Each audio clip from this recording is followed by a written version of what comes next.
Hey fellow pirates, Rhadamant here. Thank you for tuning in to Starsector, Scrappy Privateer. Episode 20, Activated Gates. Last stream, I was supposed to be able to start with the ability to use gates, and I hadn't done my proper homework and thought that cheat commands was the way to do it, giving myself a jump drive, but that wasn't. So right now what I have is dev mode enabled. In order to enable dev mode, you just go to the Starsector folder, you go to the core config settings.json, and then I think it's the third line from the top. Yeah, it's line 10, or the real third line from the top, because the other lines are commented. You just do dev mode true. That's it.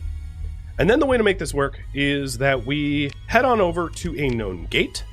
So I'm going to head over to Samael here, that has a gate there. And if you want to know, I could just go to gates. So here is the gate network that we know of. Of course, they're all inactive. So we're going to go to Samael in order to activate gates there. Actually, I'm going to check in on my homeworld first. So let's, before we do that, dump all of our ships and then take the fuel ship and the cargo ship. Yeah, okay. Because I don't really need a full fleet for this. I do suspect that once we activate the gates, I'm going to do a little bit of trade and selling. So go into my storage and take survey data that I'm willing to part with. I'm going to keep survey 4 and 5 data to myself, being a bit of a data hoarder, data broker myself. And then I'm also going to take the orbital fusion lamp. I bet some of you probably know what I intend to do with that. Well, let's get the rest of our fuel. So just everything that I'm willing to sell on the black markets up in my homeworld, I'm grabbing here. All right, that's good. And I'll just put officers in there that don't really matter. All right. So let's go ahead and demonstrate how to activate the gates. So if you wanted to skip all of the Academy quest line for yourself, this is how you would do it. You would activate dev mode, find your way to a inactive gate. Dave, thanks for all the gifted subs. And Darklight for the sub as well. Oh, look, it's Luds. No, Luds. Stop. Piss off.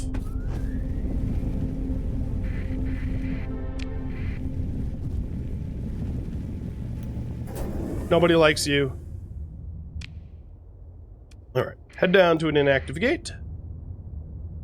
And no, Ryu, thank you for the bits. I'm sure I butchered your name, and I apologize. You know what I should have done is I should have stuck a augmented burn in my primary ship, because I am moving slow. So, once you're at the inactive dates, as you can see, dev mode gives a lot more options than what you're probably used to. And all you have to do is click this top one. You don't need the other ones, just the top one. Allow player to scan gates. And then I can scan this gate. And that's it. So at this point, what I have to do is save and exit. And turn dev mode off, because I do. Alright, here we go. Done. So, the save worked, as you may have noticed. And now, with gates active, I will have to exit. And then turn dev mode off. And then relaunch Starsector. And hope that my recording software picks Starsector back up. So I don't have to restart the stream for... No, okay, we're good. We're good. Yay! See, a little bit of troubleshooting. Basically, admin mode. So now, if I take a look at the gate, I don't have all the dev mode options enabled anymore. They're gone. But the gates are active. Alright, the next thing I wanted to do is head to Kanta.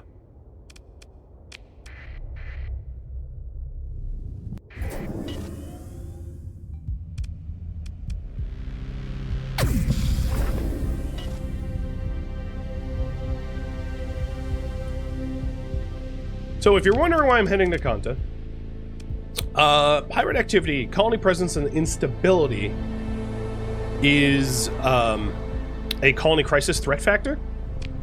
And as you can see,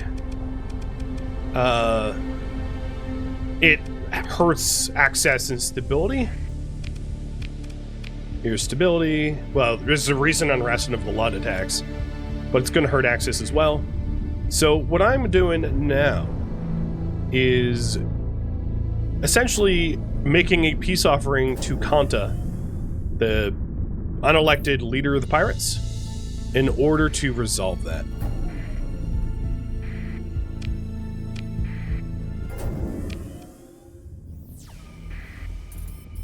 Ooh, hey, look at that. A gas giant I hadn't scanned before. We're actually pretty close to getting a slip surge, which is a nice shortcut device of sorts. Alright. So, comm directory, Warlord. Your request cycles for a minute, then routes to a different link. The video feed flickers to life, a wash of static and audio distortion recedes as your datapad adjusts for outdated comm protocols. Yeah? Who are ya? Allison Plunder snarls before bothering to glance at a grimy datapad. Ah, she grunts, dropping the datapad with a clatter. I see you now. I see now. You ain't nothing, are ya? Got a colony or two, have you? Got business to talk? I want to arrange an audience with Warlord Kanta. It concerns my colonies. Yeah, that'll be a 10,000 credits, she says, for administrative expenses. Sure. Kanta's station king grins as the transfer comes through. Anyone gives you trouble, tell them I said you're seeing Warlord because I said so. She gives you a nod that probably meant to be equal parts intimidating and reassuring. Take a shuttle to the den. The pilot goes through routine chatter of what passes for traffic control. At the point that control asks for the standard bribe for a good landing spot, you have comms forwarded to your datapad. Yeah? Who's this then, shuttle? Control cackles. Gonna buy me lunch, or do you like waiting? Your boss already gave me the go-ahead. Shall we comms them about the delay? Confirm that. Shuttle, negative to request. Traffic control says, incoming shuttle cleared for, landing at Bay 12. Proceed. You leave 4 guards and the pilot at your shuttle. 2 more guards follow you, and the pirate lieutenant sent to meet you nods that this is correct. You're led through a primary access corridor towards the center of the station. You adjust quickly to disjointed adgrav fields, an effect you suspect is intentional as the ranks of pirates of all shapes and ages eye you for weakness, murmuring crude comments and jostling for prestige. You can almost pick up a pattern of relations in their faces. This is a family business, and in their anarchic uniforms. They're bedecked in prizes, modified combat armor, plated with gold and gems, stolen high-end vac suits redone in off-brand colors, tritachyon neck scarves, crudely knotted, ostentatious luxury wear.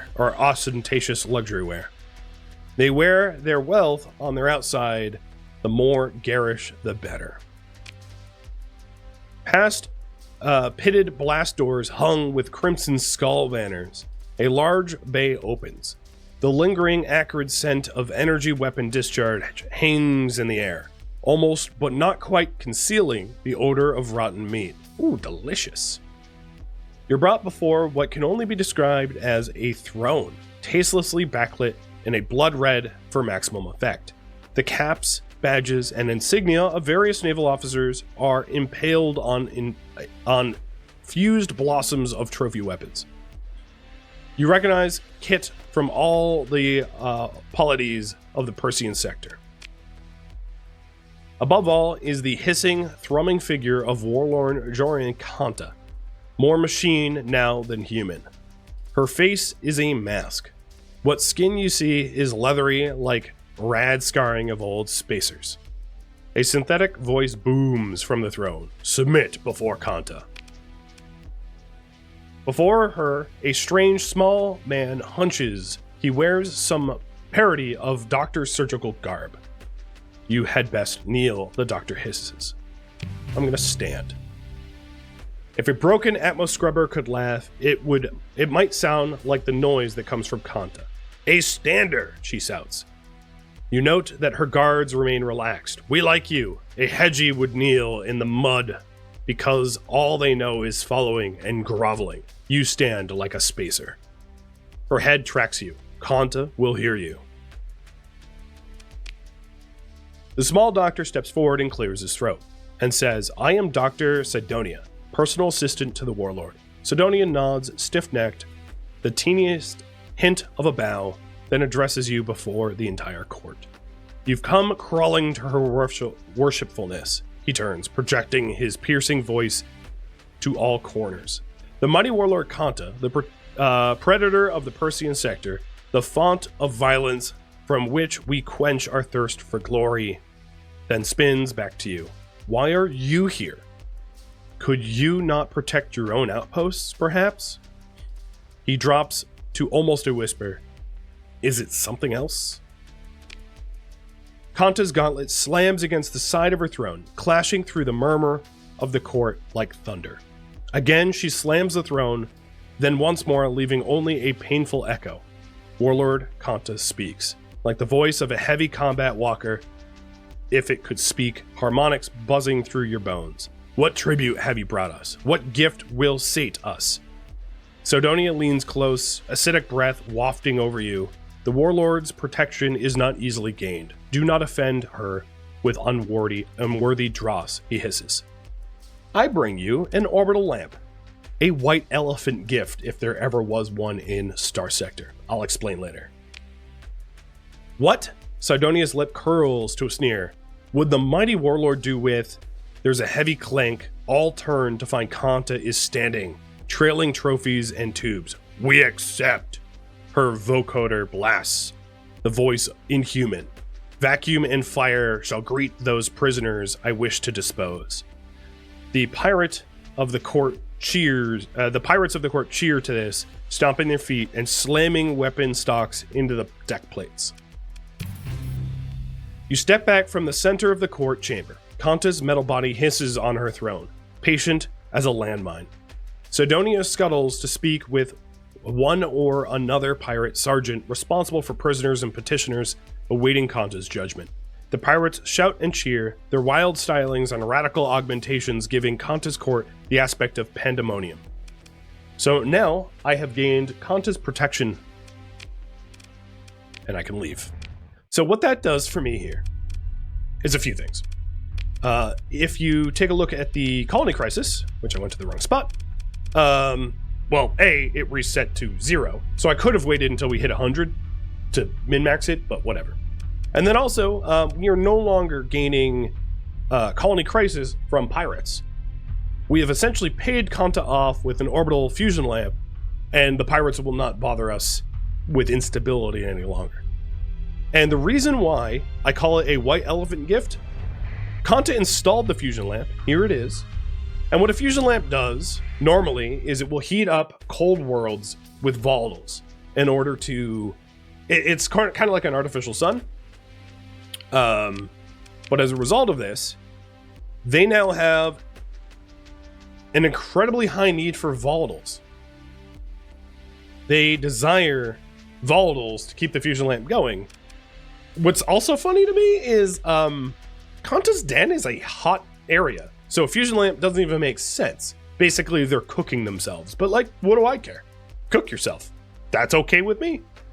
So yeah, that's why I call it a white elephant gift, because now I can very easily sell volatiles at Kanta's Den, and they're going to always take it because they're always going to be in need of volatiles. So if I start producing volatiles, I essentially just added incredibly high demand in the galactic economy for volatiles all of a sudden. Because here it is, the fusion lamp, the orbital fusion lamp, which counters, well, it also counters poor light and darkness, but it primarily counters cold in my opinion.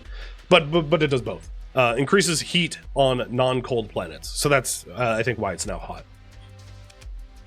Cool. So we've done 2 of those things up top. We've activated the gates and paid off Kanta. So now I am trying to earn money to invest in planets, but I think what I'm going to do is I'm going to let you guys decide.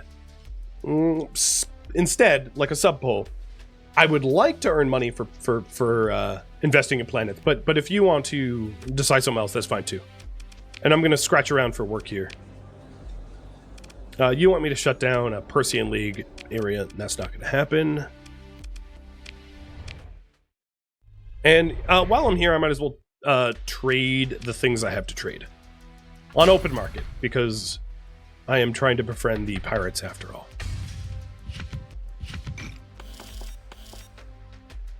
And again, reminder of the rules: I can only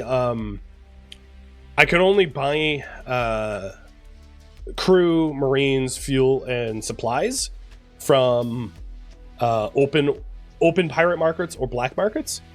But I can sell whatever I want. So, got a little money from that, not much. Wow, they have a lot of black market drugs. How about we buy 400 of these? Oh, I'm not allowed to buy drugs. Never mind. I could grab drugs from my homeworld, but that's it. Okay, so Kanta's paid off. One other thing I wanted to do is shut down my midline orbital station. Because midline sucks. And I'm going to have you guys vote either low or high. But I don't want midline. Oh, is my uptime wrong? Oh, yeah, there's something wrong with that. I will fix that in a second. So while you vote, keep in mind that to put my thumb on the scale, it is of vital importance that I prepare for the next crisis. Because these crises are, they're going to keep hitting me, and if I'm not properly ready for them, I'm going to be properly screwed. Getting to a point where it quite honestly could become unplayable. So we had planned last stream to try to build Nick the Good up to become our orbital works. So saving up for that would be good as well. What are the benefits, are high or low? It's really just design. So the reason why people don't like midline is midline it has 2 sides to it, and they're not particularly strong, and they have large hitboxes.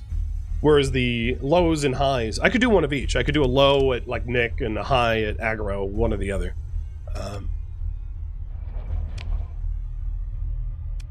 Okay.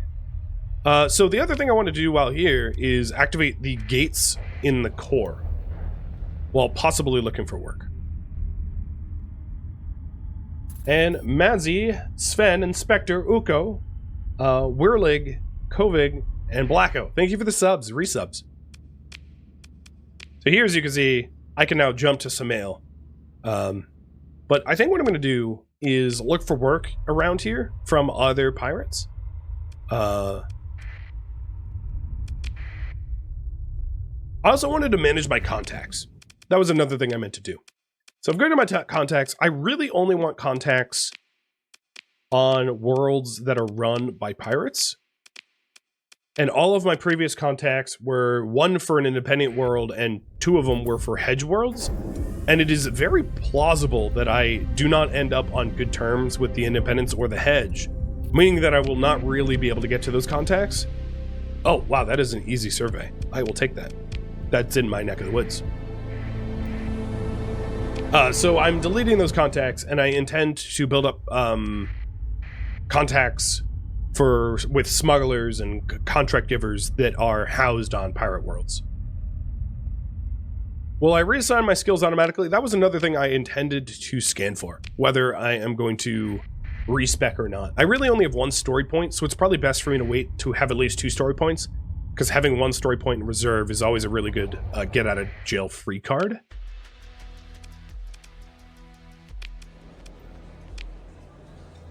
You want a spy satellite? Sure. I have a big honking ship, so it's going to be a little tricky to install, but that works for me. And you wanted it in Miniseries. All right. I'll make my way to Miniseries. What I was trying to do is just hop from pirate station to pirate station, activating the gates as I go, and picking up whatever quests I can.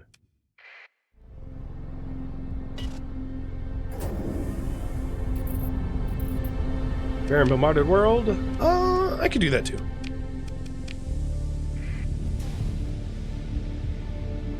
Wait, what kind of drunk driving was that? I overshot the gate.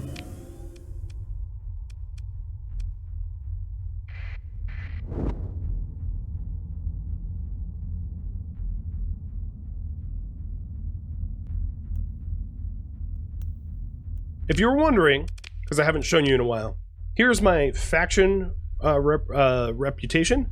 So the Hedge, the Luddic Church, they're suspicious of me. Luddic Path hates me because I beat them up a lot. Persean League is heading towards disliking me. Cinder and Dictat is neutral. Tritac is just below neutral. The Independents still like me, and that's because I did a lot of the Alvis missions in the Academy. And then the Pirates are favorable, and I probably need to improve that. I mean, the Pirates don't like me nearly as much as I want them to.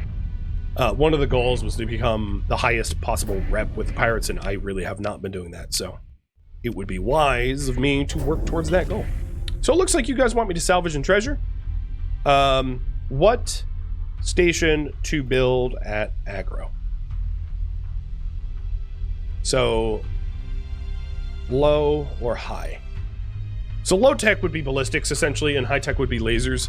So low is really just lasers. I mean, low is really just like ballistic weapons, and high tech is really just lasers. They're not better than one another, they're just different.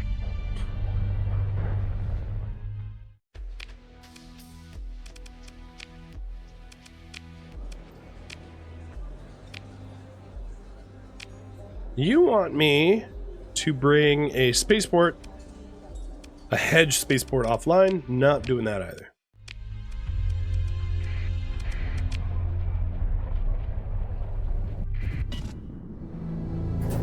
I don't need to make enemies of other factions, because they will also hurt. So if I chose to make enemies with other factions, what would end up happening, if you were wondering, is that the colony crisis events would really start to ramp up in an extreme way, making enemies with a whole lot of people. So it's best if we, until our planets are really ready for like all-out war, it's best if we keep it kosher. Keep it nice and safe.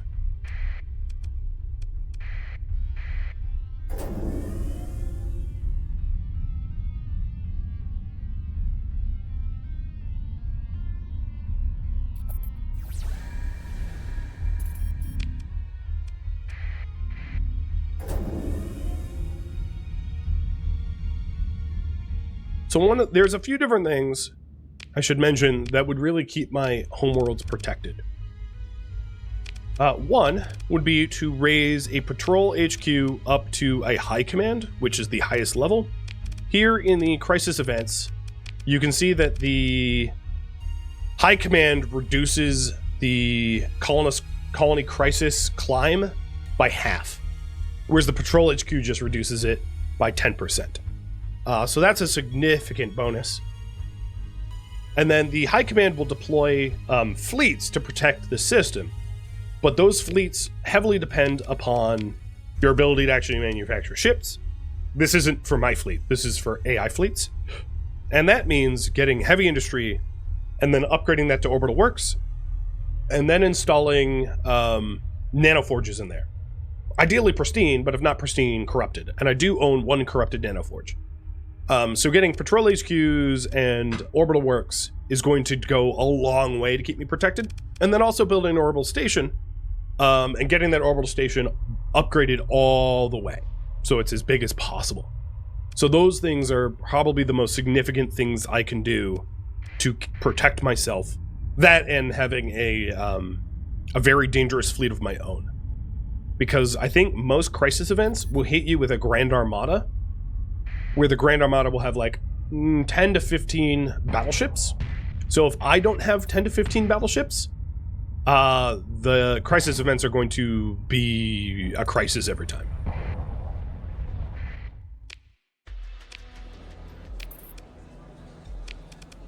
Okay, I don't need you to tell me the location of blueprints, and I don't need an underworld bounty. I must say, these pirates have been really giving me very unoriginal quest offers. So there's somewhere in my Asura that I am paid to, and yes, it's very expensive. If that's what you took from that, then you are correct. It's incredibly expensive, but it's the only way forward. Scorpio, thank you for all the gifted subs.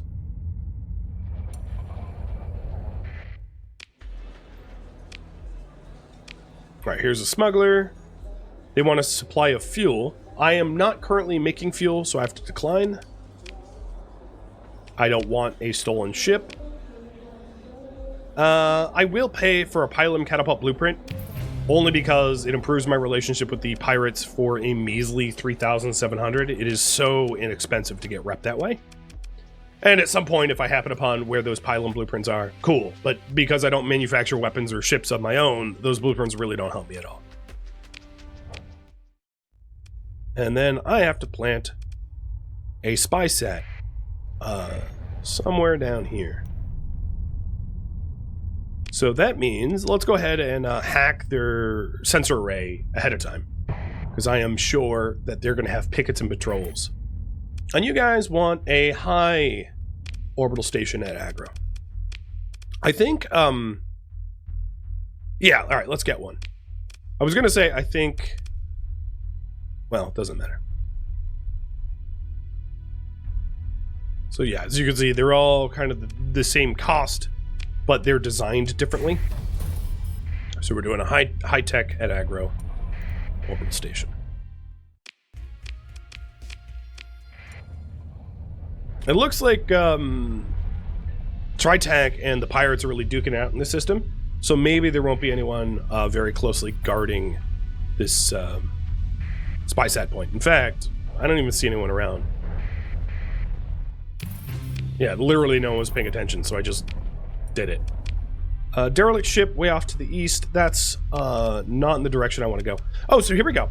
There's a potential contact of Lynn Lunar, who works at Connie. Yes, I will develop this contact.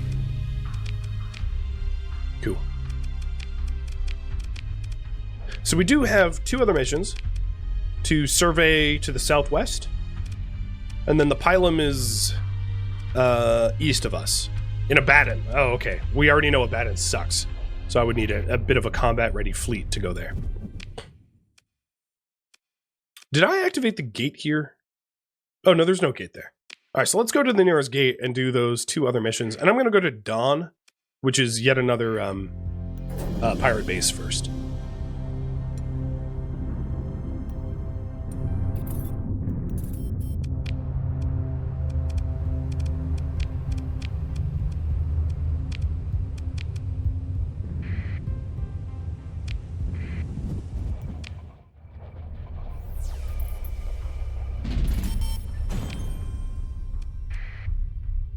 Oh, there's no gate here as well. Maybe I should know where the inactive gates are, because I keep going to systems without them. It's fine. Introducing myself to a variety of pirate missions is still, especially ones that have me go out and survey, will then lead me to treasure and exploration.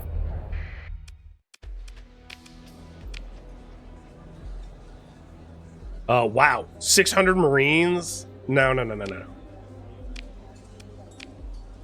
And you want me to take down a Luddic Path? I would do that, but I don't have Marines, so I have to decline as well.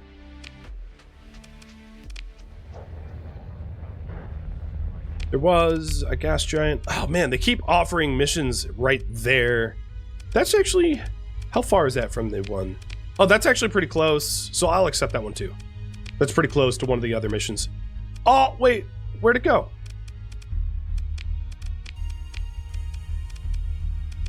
All right, let's just do a whole bunch of these. So this is cool. This is fine. This is, I already have that. I do have that. So there was one that got withdrawn, this gas giant, that I wish I had picked up. So my plan is to go to Gamma Iron, or no, Epsilon Iron, and then work my way up as like a swooping motion, exploring as I go.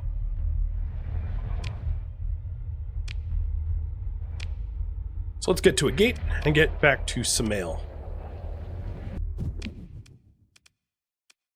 But I want to go to a gate that has... Alright, there's a gate here. In a pirate sector.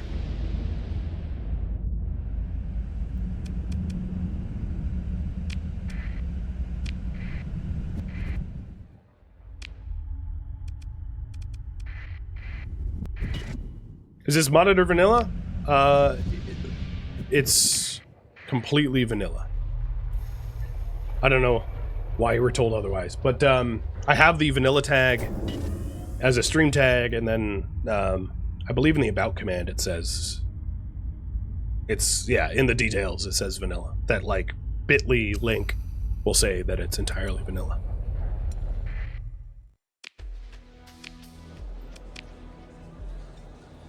What do you want?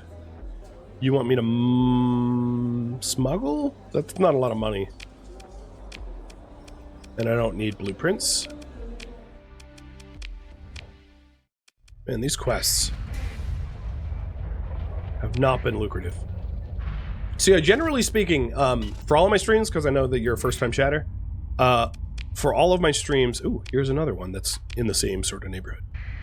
There is commands to show the details about everything, so that it's very easy for you to figure out what's going on. So the rules, the mods, the goals, all that stuff is already pretty well documented, if I do my homework right. Thank you for tuning in to Starsector, Scrappy Privateer, which originally streamed live on Twitch, February 24th and February 25th. If you have any feedback or questions for me, let me know in the comments below. If you'd like to catch a live stream of mine, Rhadamant.com has my stream schedule and countdown timers to upcoming streams. If you would like to join my online gaming community on Discord, Rhadamant.com has a link to it, as does the description of this video. Thank you so very much for watching, and a special thank you to my Patreon patrons, Twitch subscribers, and viewers like you that support the channel and made it all the way to the credits. Thank you so very much. I hope to catch you next episode or an upcoming stream. Farewell, my fellow privateers.